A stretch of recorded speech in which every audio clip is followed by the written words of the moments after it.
Hello friends, welcome to e learning classes. Friends, आज है 15 सितंबर 2020 और 15 सितंबर के जितने भी इंपॉर्टेंट क्वेश्चंस हैं सारी क्वेश्चंस को डिस्कस करेंगे वीडियो में। इसकी पीडीएफ आपको टेलीग्राम से मिलेगी। टेलीग्राम का लिंक मैं वीडियो के डिस्क्रिप्शन बॉक्स में डाल देता हूँ। चैनल को सब्सक्राइब ज़रूर कर लें। चलो शुरुआत करते हैं आज के पहले क्वेश्चन से। क्वेश्चन नंबर पहला है, हाल ही में G20 शिक्षा मंत्रियों की बैठक की अध्यक्षता किसने की है? देखो, G20 के जो शिक्षा मंत्रियों की बैठक हुई है दोस्तों, वो ऑप्शन नंबर बी सऊदी अरब में हुई है। कहाँ पर हुई है? सऊदी अरब में। G20 के शिक्षा मंत्रियों की बैठक सऊदी अरब में हुई है। देखो, सऊदी अरब की अगर बात करोगे तो यहाँ की जो कैपिटल है वो है रियाद। क्या है? यहाँ की कैपिटल रियाद और यहाँ की करेंसी है रियाल। करेंसी है यहाँ पर रियाल और यहाँ के जो किंग हैं उनका नाम है सलमान बिन सऊद। ठीक, इसके अलावा देखोगे ये G20 के जितने भी सम्मेलन हुए हैं 2020 में, जितने भी सम्मेलन हुए हैं G20 के, आपको आंख बंद करके आंसर सऊदी अरब ही टिक करना है। 2020 में G20 के जितने भी सम्मेलन हुए हैं सब सऊदी अरब के अंदर हुए हैं। देखो, जैसे इसमें लिखा हुआ है इसके बारे में देख लेते हैं। G20 शिक्षा मंत्रियों की विशेष वर्चुअल बैठक का आयोजन हुआ। देखोगे G20 नीचे लिखा हुआ भी है सऊदी अरबिया 2020। देखोगे जिसमें लिखा हुआ है, शिक्षा के क्षेत्र में कोविड-19 महामारी के कारण उत्पन्न व्यापक व्यवधानों को दूर करने के लिए G20 शिक्षा मंत्रियों की विशेष वर्चुअल बैठक आयोजित की गई थी। केंद्रीय मानव संसाधन विकास मंत्री रमेश पोखरियाल निशंक ने बैठक में भारत का प्रतिनिधित्व किया। बैठक के दौरान मंत्री ने कोविड-19 महामारी से शिक्षा प्रणाली में लचीलापन बनाने के लिए भारत द्वारा उठाए गए उपयोगों पर जानकारी साझा की है। तो ये इसकी जानकारी रहेगी। आगे इसमें लिखा हुआ है, G20 सदस्य समूह अंतर्राष्ट्रीय आर्थिक सहयोग का प्रमुख मंच है जो हर महाद्वीप के विकसित और विकासशील देशों के नेताओं को एक मंच पर साथ लाता है। तो इसमें कितने देश होते हैं? 20 देश होते हैं G20 के अंदर। कौन कौन से हैं? अर्जेंटीना है, ऑस्ट्रेलिया है, ब्राज़ील है, कनाडा है, चीन है, फ्रांस है, जर्मनी है, भारत है, इंडोनेशिया है, इटली है, जापान है, मैक्सिको है, रूस है, सऊदी अरब है, दक्षिण अफ्रीका है, कोरिया गणराज्य है, तुर्की है, ब्रिटेन है, संयुक्त राज्य अमेरिका और यूरोप और संघ EU है। तो ये इतनी बात याद रखोगे, इसके अंदर इतने देश हैं। कौन कौन से हैं वो भी बता दें। क्वेश्चन नंबर 2 है, हाल ही में sanitization on one call service का शुभारंभ किस शहर में हुआ है?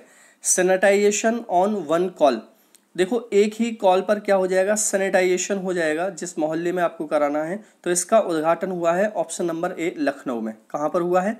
लखनऊ में इसका उद्घाटन हुआ है। देखो, जिसके बारे में मैं दिखा देता हूँ, जैसे लिखा हुआ है Lucknow sanitization on one call service का शुभारंभ लखनऊ शहर में हुआ। इस सेवा के तहत अगर कोई शख्स कोरोना संक्रमित है और उसके उस इलाके में सैनिटाइजेशन नहीं हुआ है तो एक कॉल पर सैनिटाइजेशन करवा सकते हैं। तो ये उत्तर प्रदेश की राजधानी है लखनऊ, ये याद रखोगे। उत्तर प्रदेश के CM है योगी आदित्यनाथ और आनंदीबेन पटेल यहाँ की गवर्नर हैं। देखो आगे इसमें लिखा हुआ है क्वेश्चन नंबर 3, हाल ही में हाइपरसोनिक मिसाइलों के लिए स्क्रैमजेट तकनीकी का सफल परीक्षण किसने किया है?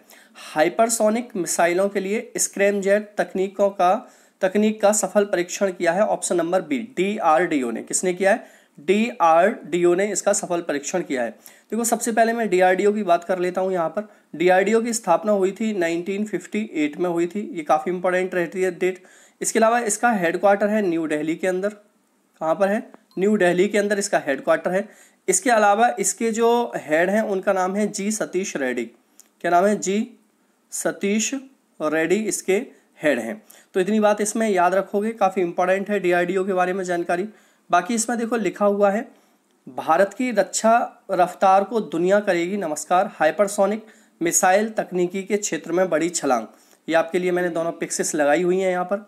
आगे इसमें लिखा हुआ है दोस्तों, हाइपरसोनिक टेक्नोलॉजी डेमोन्स्ट्रेट व्हीकल के सफर परीक्षण में भारतीय रक्षा प्रणाली को ऐसी रफ्तार प्रदान की है जिसकी बराबरी दुनिया के महज 3 देश कर सकते हैं। अमेरिका, रूस व चीन के बाद अपने दम पर हाइपरसोनिक तकनीक विकसित करके भारत ने आधुनिक रक्षा प्रणाली के क्षेत्र में बड़ी छलांग लगाई है। तो भारत चौथे नंबर पे है इस तकनीक में, पहले नंबर पे अमेरिका, दूसरे पे रशिया और तीसरे पर चीन। इसके बाद भारत का नंबर इसमें आता है। क्वेश्चन नंबर 4 है, हाल ही में ऑस्ट्रेलिया ने किस से भारत में अपना प्रतिनिधित्व नियुक्त किया है?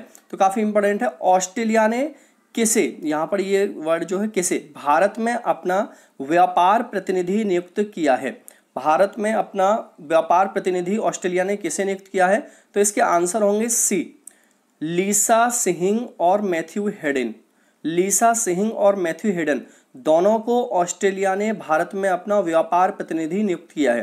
देखो मैथ्यू हेडन है ये पूर्व क्रिकेटर हैं ऑस्ट्रेलिया के, और लीसा सिंह ये भारतीय मूल की अमेरिका की भारतीय मूल की ऑस्ट्रेलिया में एक राजनेता हैं। तो ये दोनों को ही नियुक्त किया है। ऑस्ट्रेलिया की बात करें दोस्तों, ऑस्ट्रेलिया की राजधानी है केनबरा, और यहाँ की ये कैपिटल है केनबरा। करेंसी है यहाँ की डॉलर, ऑस्ट्रेलियाई डॉलर,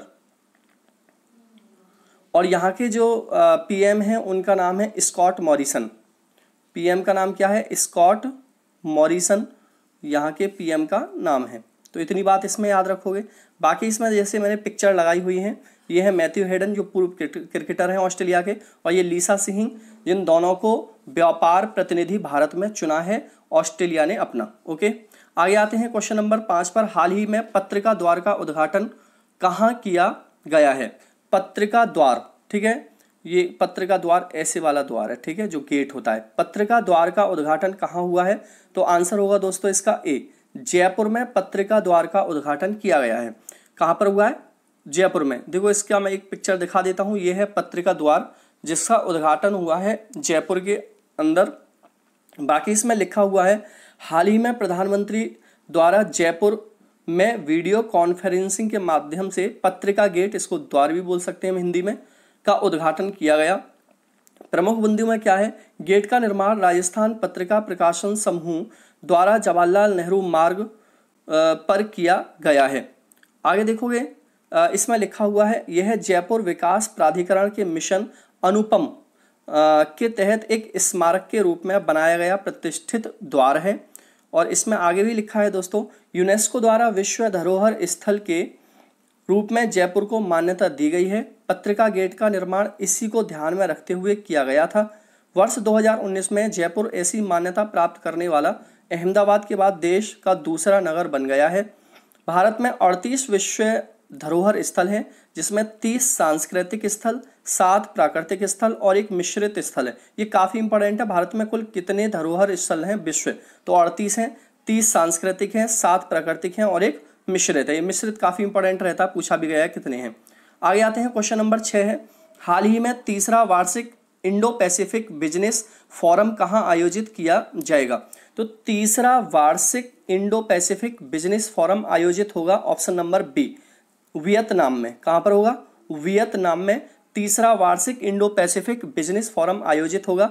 बात वियतनाम की है तो वियतनाम की राजधानी है हनोई। क्या है? यहाँ की राजधानी है हनोई और यहाँ की करेंसी है वियतनामीज डोंग, DONG, डोंग, ठीक है। यहाँ की करेंसी क्या है? डोंग है। बाकी देखो इसके बारे में जान लेते हैं। जैसे लिखा हुआ है इसमें, अक्टूबर 2020 में हनोई में होने वाला तीसरा वार्षिक इंडो पैसिफिक बिजनेस फोरम, तो कहाँ पर होगा? हनोई में होगा। ये काफ़ी इंपॉर्टेंट रहेगा। वियतनाम की राजधानी है हनोई, तो याद रखोगे इस क्वेश्चन का आंसर वियतनाम या हनोई, जो भी याद रहे आपको। इसमें लिखा हुआ भी है तीसरा वार्षिक इंडो पैसिफिक फोरम 28 से 29 अक्टूबर 2020 को वियतनाम की राजधानी हनोई में आयोजित होने वाला है। तो मेरे ख्याल से याद हो गया होगा आपको ये क्वेश्चन। क्वेश्चन नंबर 7 है, हाल ही में किसने स्कूल में जंक फूड के विज्ञापनों को बैन कर दिया है? देखो स्कूल में जंक फूड के विज्ञापनों को बैन किसके द्वारा किया गया है? ऑप्शन नंबर होगा इसका सी, फसाई के द्वारा, FSSAI, फसाई के द्वारा इनको बंद किया गया है। जंक फूड सभी जानते हो, जो आपके चाइनीज़ फूड्स वगैरह जो बिकते हैं, चाउमीन, बर्गर वगैरह, ये सारे जंक फूड्स में आते हैं। अब देखो फसाई की मैं यहाँ पर बात करूँ तो सबसे पहले इसकी मैं फुल फॉर्म बता दूँ आपको। इसकी फुल फॉर्म होती है food safety and standard authority of India. मैं रिपीट कर दूं, food safety and standard authority of India इसकी फुल फॉर्म होती है। इसकी स्थापना हुई थी 2011 में। इसका हेडक्वार्टर है न्यू दिल्ली के अंदर और इसके चेयर पर्सन है इस टाइम पर रीता टेओटिया इसके इस टाइम पर चेयरपर्सन है। आगे देखो इसमें लिखा हुआ भी है, जैसे स्कूल परिसर में 50 मीटर की दूरी तक जंक फूड की बिक्री पर रोक लगेगी रोक, FSSAI ने ये बोला है। देखोगे आगे इसमें लिखा हुआ है क्वेश्चन नंबर 8, हाल ही में किस एयरपोर्ट पर QR कोड सक्षम चेन इन सुविधा शुरू हुई है? तो किस एयरपोर्ट पर QR कोड सक्षम चेन इन सुविधा शुरू की गई है? आंसर होगा इसका डी, मुंबई एयरपोर्ट पर। किस पर हुई है? मुंबई एयरपोर्ट पर QR कोड सुविधा, चेक इन सुविधा शुरू की गई है। जैसे कि मैं दिखा देता हूं, यहां पर लिखा हुआ है मुंबई अंतरराष्ट्रीय हवाई अड्डे में यात्रियों को चेक इन के लिए संपर्क सहित प्रणाली शुरू, QR कोड का प्रयोग किया जाएगा। मतलब जब आप चेक इन करोगे, जब आओगे आपको, तो QR कोड आपका यूज किया जाएगा। ये आपका मुंबई एयरपोर्ट मैंने दिखाया भी है यहाँ पर। और क्वेश्चन नंबर 9 है दोस्तों, हाल ही में किस राज्य के मुख्यमंत्री ने UGC पाठ्यक्रमों के लिए अपना मित्र चैटबॉट लॉन्च किया है? तो किस राज्य के मुख्यमंत्री ने UGC पाठ्यक्रमों की जानकारी के लिए अपना मित्र चैटबॉट लॉन्च किया है? तो आंसर होगा इसका बी, हरियाणा। हरियाणा के मुख्यमंत्री ने मित्र चैटबॉट को लॉन्च किया है। बात हरियाणा की है तो हरियाणा की राजधानी क्या है? चंडीगढ़ है। चंडीगढ़ यहाँ की राजधानी है। इसके अलावा यहाँ के CM कौन है? मनोहर लाल खट्टर हैं। मनोहर लाल खट्टर यहाँ के CM हैं। और गवर्नर कौन है यहाँ के? सत्यदेव नारायण आर्य। सत्यदेव नारायण आर्य तो यहाँ के गवर्नर हैं। तो ये तीनों पॉइंट आपको याद रखने हैं इसमें। इसके अलावा ऐसे लिखा हुआ है इसमें, हरियाणा के मुख्यमंत्री मनोहर लाल खट्टर ने नए शैक्षणिक सत्र 2020-21 के लिए सरकारी सहायता प्राप्त और स्वयं वित्त पोषित कॉलेजों में अंडर ग्रेजुएट पाठ्यक्रमों के लिए अपनी तरह का पहला शैक्षिक चैटबॉट अपना आपका मित्र और ऑनलाइन प्रवेश मंच का वस्तुतः शुभारंभ किया है। तो काफ़ी इंपॉर्टेंट रहेगा, सारी जानकारी आपको इस पर ले सकते हो। आगे देखो, ये क्वेश्चन नंबर 10 है, हाल ही में सुप्रीम कोर्ट की कानूनी सेवा समिति का नया अध्यक्ष किसे नियुक्त किया गया है? तो सुप्रीम कोर्ट की नई कानूनी सेवा समिति का नया अध्यक्ष नियुक्त किया गया है। ऑप्शन नंबर ए, RF नरीमन। RF नरीमन को सुप्रीम कोर्ट की कानूनी समिति का नया अध्यक्ष नियुक्त किया गया है। देखो, सुप्रीम कोर्ट के बारे में मैं हमेशा से बताता आया हूँ आपके लिए कि भारत में सबसे पहला सुप्रीम कोर्ट 1773 के रेगुलेटिंग एक्ट के तहत 1774 में कलकत्ता में स्थापित किया गया था। ये पूरे भारत के लिए नहीं था, जहाँ पर ब्रिटिश शासन था वहाँ के लिए था। इसके बाद जब 1935 का भारतीय शासन अधिनियम आया तो उसके तहत 1937 में, कब? 1937 में फेडरल कोर्ट की स्थापना हुई थी। और इसी का उद्घाटन दिल्ली में हुआ था जब भारत स्वतंत्र हुआ। 28 जनवरी 1950 को दिल्ली में इसका उद्घाटन हुआ था जब भारत स्वतंत्र हुआ था। और हीरालाल जेकानिया को इसका पहला सुप्रीम कोर्ट का चीफ जस्टिस बनाया गया था। सुप्रीम कोर्ट के स्वतंत्र भारत के पहले चीफ जस्टिस हीरालाल जेकानिया थे। प्रेजेंट में कौन है? SS बोबड़े हैं। और 34 संख्या है सुप्रीम कोर्ट के जजों की एट प्रेजेंट, ये भी आपको याद रखना है। आगे देखो, इसमें लिखा हुआ है ये नरीमन है जिनको कानूनी समिति का अध्यक्ष बनाया गया है, तो याद रखोगे। आगे आते हैं, क्वेश्चन नंबर 11 है, हाल ही में किस बैंक में signature Visa debit card launch किया है? किस बैंक ने अपना signature Visa debit card launch किया है? तो आंसर होगा इसका C, Bank of India. Bank of India ने signature Visa debit card launch किया है। तो सबसे पहले हम बैंक ऑफ इंडिया के बारे में बात कर लेते हैं। बैंक ऑफ इंडिया की स्थापना हुई थी 1906 ईस्वी में। कब हुई थी? 1906 में हुई थी। इसका हेडक्वार्टर कहाँ पर है? मुंबई में है, ठीक है। और इसके इस टाइम पर इसके जो फाउंडर हैं उनका नाम क्या है? राम नरेन उरुइया, ठीक है, ये इसके फाउंडर हैं। देखो, जैसे इसमें लिखा हुआ भी है यहाँ पर, बैंक ऑफ इंडिया ने HNI के लिए signature Visa debit card launch किया है। ये पूरे का पूरा आपके लिए बनाया हुआ है मैंने यहाँ पर। आगे लिखा है इसमें, बैंक ऑफ इंडिया ने सोमवार को संपन्न उच्च निवल मूल्य वाले व्यक्तियों के लिए हस्ताक्षर वीजा डेबिट कार्ड लॉन्च किया है, जो औसतन 10 लाख रुपए और उससे अधिक की औसत तिमाही संतुलन बनाए रखता है। मतलब आप इतना पैसा तक निकाल सकते हो यहाँ से। क्वेश्चन नंबर देखो, ये 12 है, हाल ही में वीर सावरकर के नाम पर बने फ्लाईओवर का उद्घाटन कहाँ हुआ है? वीर सावरकर के नाम पर एक फ्लाईओवर बना है, तो उसका उद्घाटन कहाँ हुआ? ये क्वेश्चन में पूछा गया है। आंसर है इसका डी, कर्नाटक। कर्नाटक में इसका उद्घाटन किया है कर्नाटक की बात करें दोस्तों तो कर्नाटक की राजधानी है बेंगलोर। बेंगलोर यहाँ की राजधानी है। इसके अलावा यहाँ के जो सीएम हैं वो है BS येदियुरप्पा। BS येदियुरप्पा यहाँ के सीएम हैं। गवर्नर हैं यहाँ के बेजूभाई वाला। बेजूभाई वाला यहाँ के गवर्नर हैं।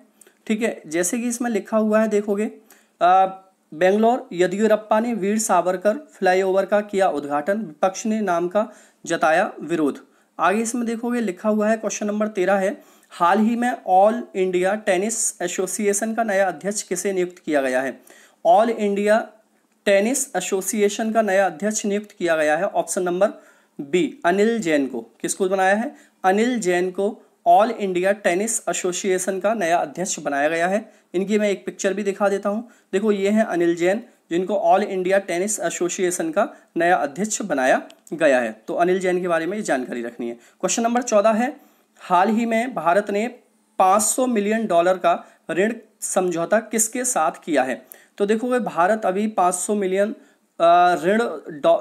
मिलियन डॉलर ऋण लेगा, पैसा लेगा, और वो किससे लेगा? ऑप्शन नंबर ए, ADB से। ADB का मतलब होता है Asian Development Bank. Option number A, 14वें का ऑप्शन नंबर ए है। अब देखो ADB से ऋण लेगा तो ADB की यहाँ पर बात कर लेते हैं। इसकी फुल फॉर्म जैसे मैंने अभी बताई एशियन डेवलपमेंट बैंक होती है। इसका हेडक्वार्टर कहाँ पर है दोस्तों? फिलीपींस में इसका हेडक्वार्टर है। कहाँ पर है? फिलीपींस में इसका हेडक्वार्टर है। और इसकी स्थापना कब हुई थी? 1968 में, 1968 में इसकी स्थापना हुई थी। और इस टाइम पर इसके अध्यक्ष कौन हैं? इसके अध्यक्ष हैं मासात्सुगु आसाकावा। और इसके अंदर कितनी कंट्री हैं? 68 कंट्रीज हैं। ठीक है, इतनी बात इसमें आपको याद रखनी है ADB से रिलेटेड। आगे देखो इसमें लिखा हुआ भी है, भारत सरकार और दक्षिण एशिया बैंक के बीच आज $500 मिलियन अमेरिकी डॉलर के एक ऋण समझौते पर हस्ताक्षर हुआ है, जो भारतीय करेंसी के हिसाब से 3,750 करोड़ रुपए है। आगे देखोगे 15वां क्वेश्चन है, हाल ही में जैविक खाद्य प्रसंस्करण इकाई का उद्घाटन किस राज्य ने किया है? तो देखो क्वेश्चन नंबर 15 में आंसर होगा इसका ए, उत्तर प्रदेश। उत्तर प्रदेश ने जैविक खाद्य प्रसंस्करण इकाई का उद्घाटन किया है। अब देखो उत्तर प्रदेश की बात है तो उत्तर प्रदेश के CM कौन है? योगी आदित्यनाथ हैं। योगी आदित्यनाथ हैं। इसके अलावा आनंदीबेन पटेल यहाँ की कौन है? गवर्नर हैं। लखनऊ क्या है? यहाँ की राजधानी है। लखनऊ यहाँ की राजधानी है। इलाहाबाद में इसका हाई कोर्ट है। काफ़ी सारी चीज़ें जानने के लिए तो बताते ही रहो। जैसे लिखा हुआ है इसमें, उत्तर प्रदेश में हुआ जैविक खाद्य प्रसंस्करण इकाई का उद्घाटन। ये पूरे के पूरा लिखा हुआ है इसमें। आगे इसमें लिखा हुआ है, केंद्रीय खाद्य प्रसंस्करण उद्योग मंत्री हरसिमरत कौर बादल। देखो ये भी याद रखना है, कौन है? केंद्रीय खाद्य प्रसंस्करण उद्योग मंत्री हरसिमरत कौर बादल ने उत्तर प्रदेश में जैविक खाद्य प्रसंस्करण इकाई का उद्घाटन किया। इस खाद्य प्रसंस्करण इकाई के उद्घाटन में 5,000 किसान लाभान्वित होंगे और इससे 50.33 करोड़ रुपए के निवेश के लाभ की उम्मीद है। तो ये काफ़ी इंपॉर्टेंट है, कितना पैसा मिलेगा, क्या होगा, सारी चीज़ों को याद रखना है, कितने किसान लाभान्वित होंगे यहाँ से।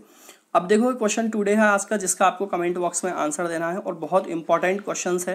कल की वीडियो मैंने थोड़ा लेट डाली थी, लेकिन आप देख लेना उस वीडियो में से आंसर देना, इसका देखकर काफ़ी इंपॉर्टेंट है। हाल ही में आई रिपोर्ट के अनुसार सबसे कम साक्षरता किस राज्य में है? और सबसे ज़्यादा वाला भी है, वो भी लिखोगे आप। इसके बारे में जो डिटेल्स मैंने बताई हैं आपको अच्छे से पढ़ के उन डिटेल्स को इस क्वेश्चन में लिखना है। ज़्यादा से ज़्यादा लिखा करो भाई, जिससे कि आपकी नॉलेज पूरी हो जाए। चलो इस कमेंट में इसका आंसर दो आप सभी लोग। Tata bye bye.